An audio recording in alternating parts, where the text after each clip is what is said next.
Brought to you by V-Guard. దక్షిణ అయోధ్యపురిగా పిలుచుకునే భద్రాచలం ఇవాళ కమనీయమైన ఘట్టానికి ముస్తాబైంది. సీతారాముల కళ్యాణానికి భద్రాద్రిలో ఏర్పాట్లు పూర్తయ్యాయి. ఈ వేడుకల్ని తిలకించడానికి భక్తజనం సుదూర ప్రాంతాల నుంచి భద్రాచలానికి తరలి వస్తున్నారు. కళ్యాణ శోభతో అలాగే చలువ పనులతోనూ మిథిలా స్టేడియం కళకళలాడిపోతోంది. ఉదయం 10:30 నుంచి 12:30 వరకు కళ్యాణ క్రతువు నిర్వహిస్తారు.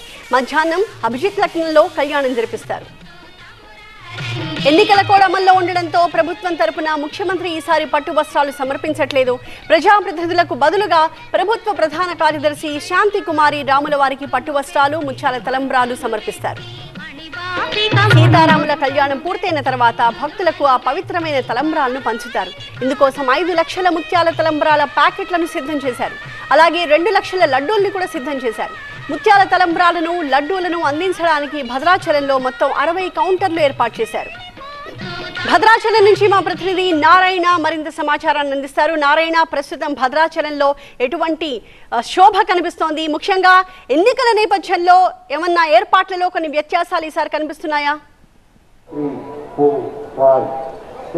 దక్షిణ అయోధ్యగా పేరుగాంచినటువంటి భద్రాచలం పుణ్యక్షేత్రంలో సీతారాముల కళ్యాణ వేడుకకు అన్ని ఏర్పాట్లు కూడా పూర్తయి దీనికి సంబంధించి భద్రాచలం సర్వాంగ సుందరంగా ముస్తాబైంది. ప్రతి ఏటా ఆనవాయితీగా వస్తున్నటువంటి సీతారాముల కళ్యాణ వేడుక జరిగేటువంటి మిథిలా స్టేడియం మనం చూస్తున్నాం. మిథిలా స్టేడియం కళ్యాణ మండపాన్ని వివిధ రకాల పూలతో సర్వాంగ సుందరంగా ముస్తాబు చేసి అలంకరణ చేశారు. మరి కాసేపట్లో 10 గంటలకు ఈ కళ్యాణ క్రతువు వేడుకకు సంబంధించి ప్రారంభం కానుంది. సీతారాముల వారు ప్రధాన ఆలయం నుంచి పల్లకీలో ఈ కళ్యాణ మండపానికి చేరుకుంటారు. సరిగ్గా అభిజిత్ లగ్నంలో మధ్యాహ్నం 12 గంటలకు ఈ కళ్యాణ వేడుక జరగనుంది. సీతారాముల కళ్యాణాన్ని దగ్గరుండి కనులారా వీక్షించేందుకు వేలాది మంది భక్తులు కూడా ఇప్పటికే మిథిలా స్టేడియానికి చేరుకున్నారు.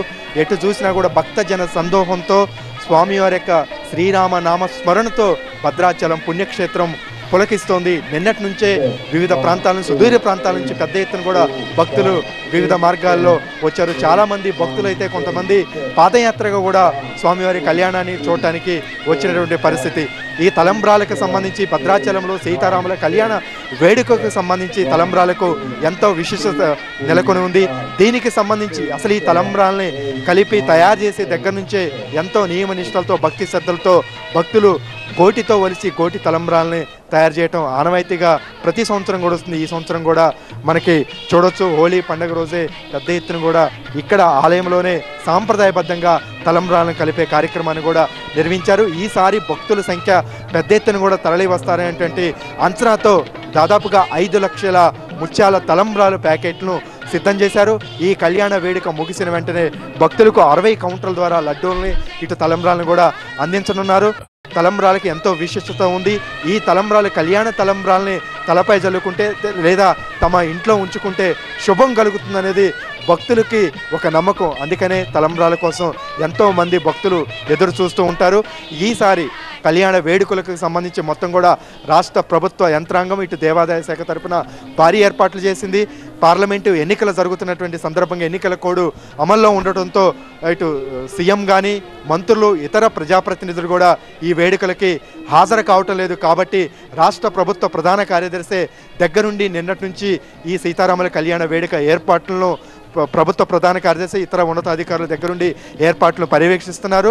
ముత్యాల తలంబ్రాలు, పట్టు వస్త్రాలు సీతారాముల కళ్యాణానికి రాష్ట్ర ప్రభుత్వ ప్రధాన కార్యదర్శి దంపతులే అందించనున్నారు. మరి కాసేపట్లో ఈ కళ్యాణ వేడుక ప్రారంభం కాబోతుంది. సీతారాములు ప్రధాన ఆలయం నుంచి పల్లకిలో స్వామివారి ఊరేగింపుగా మరి కాసేపట్లో చేరుకోబోతున్నారు. దీనికి సంబంధించి ఇప్పటికే 24 సెక్టార్లో భక్త జన సందోహంతో నిండిపోయి శ్రీరామనామ స్మరణతో భద్రగిరి పులకిస్తోంది. ఈ సీతారాముల కళ్యాణాన్ని టీవీలో ఇంట్లో కంటే దగ్గరుండి కనులారా వీక్షించడానికి భక్తులందరూ కూడా 1000 కళ్ళతో ఎదురు చూస్తున్నటువంటి పరిస్థితి అయితే ఇక్కడ మిథిలా స్టేడియంలో నెలకొంది. Brought to you by V-Guard.